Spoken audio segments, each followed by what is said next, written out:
Okay guys, another unboxing video for today kasi meron tayong dumating na items. Kaya kailangan natin siyang i-unbox para ma-check natin kung tama yung ating in-order from Shopee.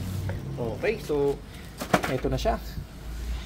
It's Shopee Express. Ayan, nakalagay naman. Tapos, ramdam ko na yung bubble wrap siya. May label, okay. Ayun, sa natin dito na.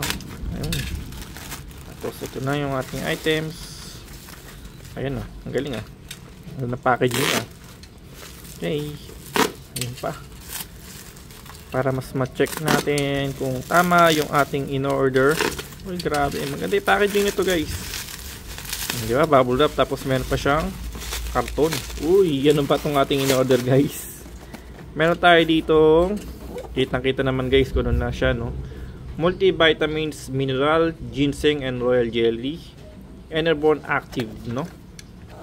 Okay. Meron tayong multivitamins, mineral, ginseng, royal jelly, Enerborn active, soft gel capsule po yan. 100 po. Check natin dito.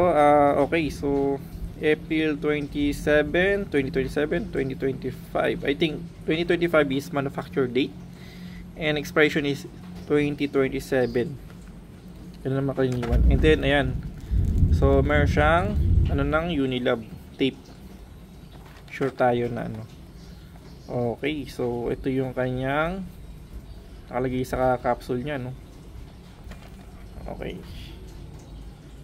Oral 1, 2 soft gel capsule daily. Okay, so pwede at least 2 beses o 2 piraso. Okay.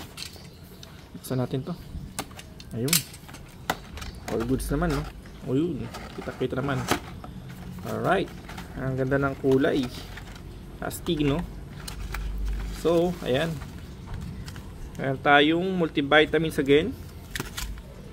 Kitang-kita din, tama naman. Sure tayo dito, no?